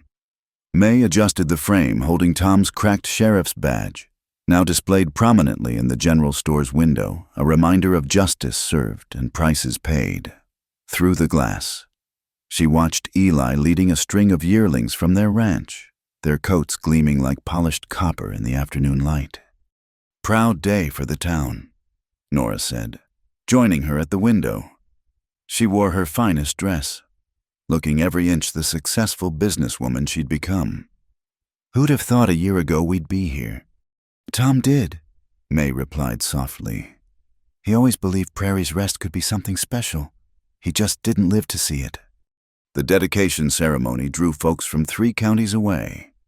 The railroad company had sent representatives, all proper gentlemen who seemed slightly overwhelmed by the enthusiastic welcome. Sheriff Bozeman kept order with quiet authority, having grown into the badge in ways that would have made Tom proud.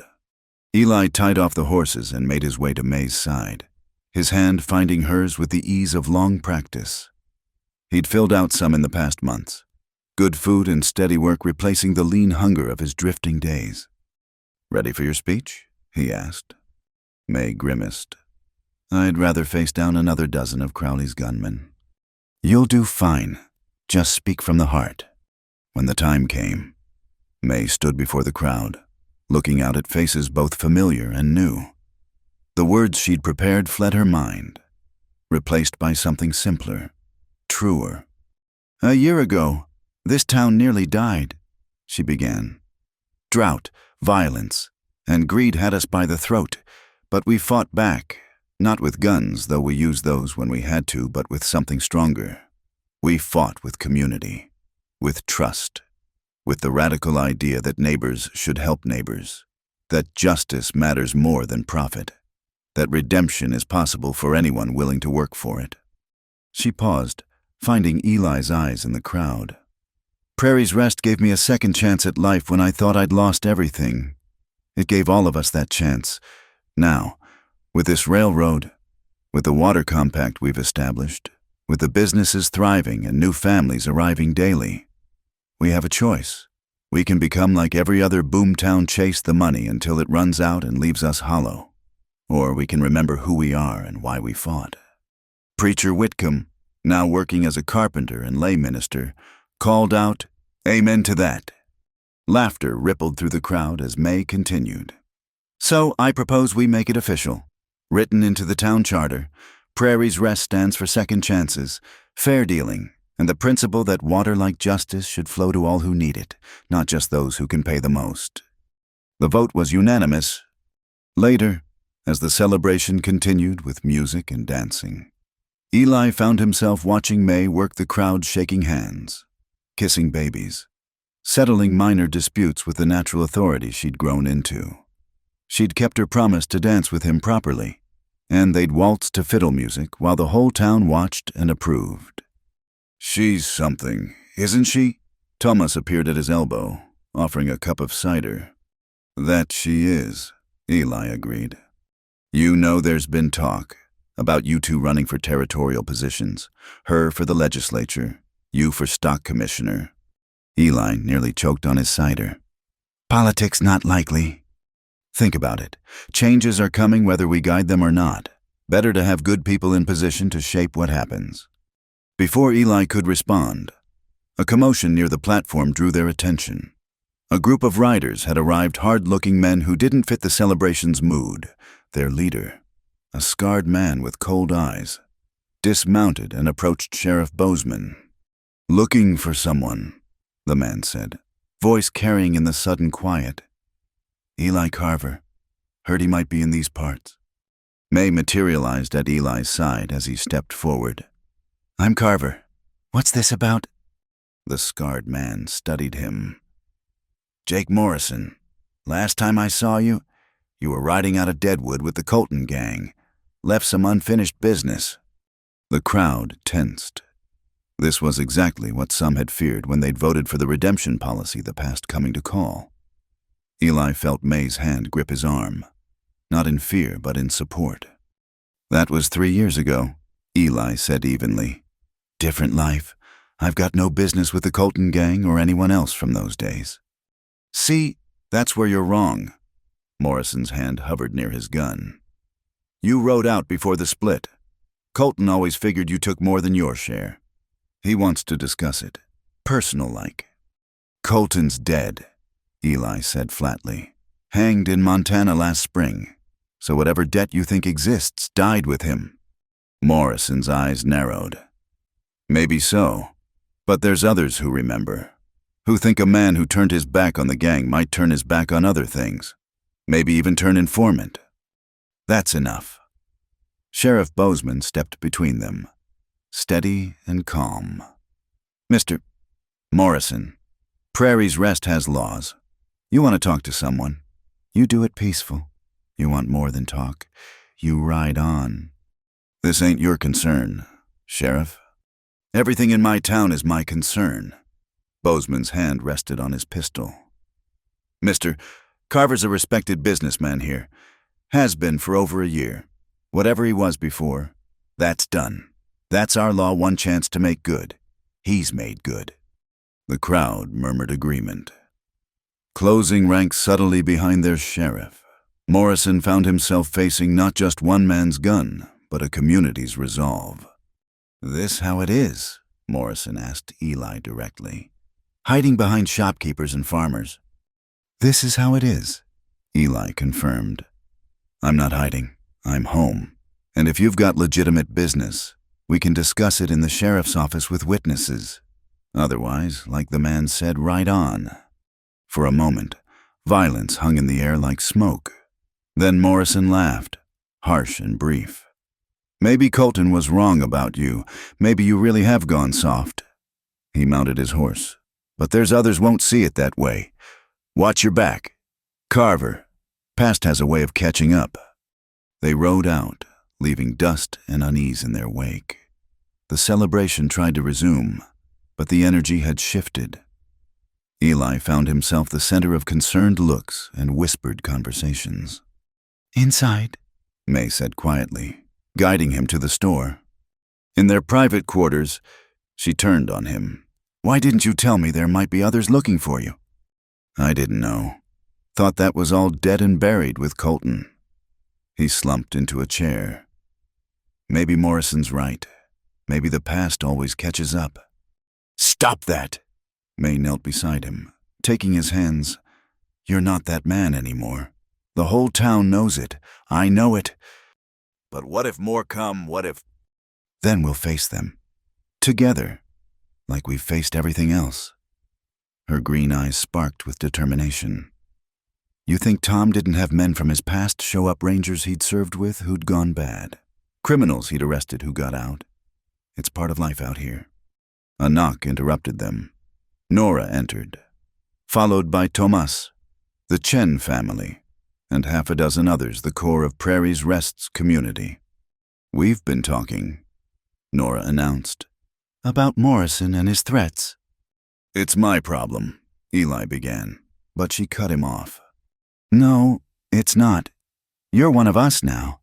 Your problems are our problems." She looked around the room. "We all came here running from something. Dead marriages, failed businesses, Wars we couldn't win. But we stopped running here. Made our stand. We're not about to let some ghost from the past change that." Mrs. Chen stepped forward. "My husband and I fled China because of debts we couldn't pay. Men came looking once. The town stood with us. Now we stand with you." One by one, they shared their stories, the shadows they'd outrun, the second chances they'd seized. By the end, Eli's eyes were suspiciously bright. "I don't know what to say," he managed. "Say you'll stay," Thomas suggested. "Say you'll keep building what you've started here. Let men like Morrison come. They'll find more than one reformed outlaw. They'll find a town that knows how to fight for its own." May squeezed Eli's hand. "What do you say, mister? Carver ready to stop looking over your shoulder and start looking forward?" Eli stood, pulling May up with him. "I say Prairie's Rest better get used to us. We're not going anywhere." Cheers erupted, and someone produced a bottle of good whiskey for toasts. As their friends celebrated around them, Eli drew May aside. "You sure about this? Life might get complicated." "Life's already complicated," she smiled, reaching up to touch his face. "But it's our life. We chose it, we built it, and we'll defend it. Together." "Together," he agreed, sealing the promise with a kiss that earned whistles and applause from their audience. Outside, the new train whistle sounded, marking the official connection of Prairie's Rest to the wider world.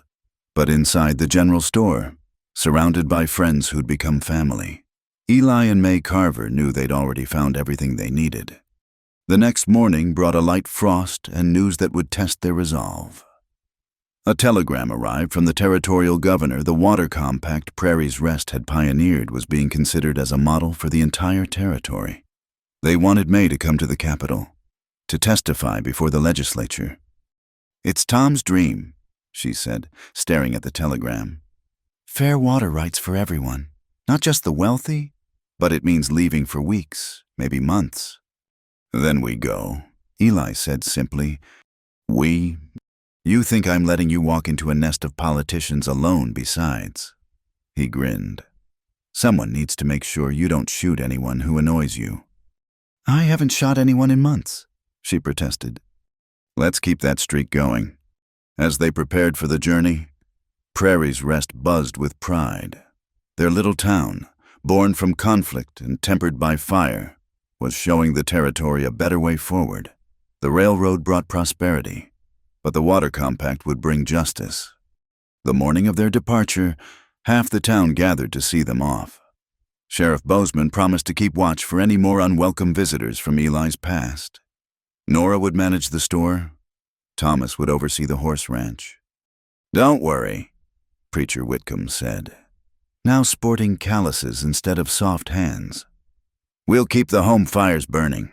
You just go make us proud." As the train pulled away, May and Eli stood on the platform, watching Prairie's Rest shrink into the distance. But it didn't feel like leaving. It felt like carrying the town's spirit with them, taking its message of redemption and community to places that desperately needed both. "Scared?" Eli asked, noting May's tight grip on the portfolio containing their water rights documentation. "Terrified," she admitted. "But excited too. This is bigger than just us now. It's about showing that there's another way to build the West, not through force or greed, but through cooperation and justice." Tom would be proud. "I think he is," May said softly, touching the locket that held Tom's picture alongside one of Eli.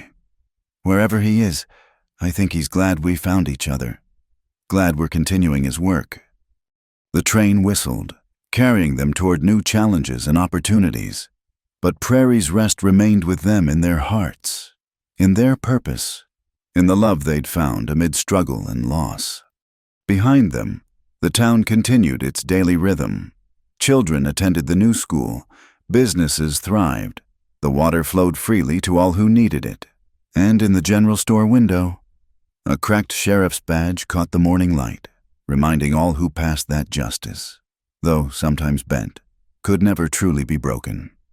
The brooding cowboy and the sheriff's widow had lit more than a prairie fire with their unlikely love.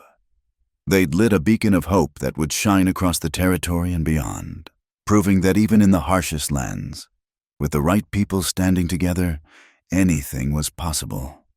Thank you so much for listening to this story. I'd love to know where you're listening from. Please comment below and share your thoughts about Eli and May's journey. If you enjoyed this Wild West romance, don't forget to subscribe to Wild West Night channel. Hit the like button and press the hype button to help more people discover these tales of love, courage, and redemption in the American frontier. Your support means the world and helps keep these stories alive for everyone who loves the spirit of the Old West.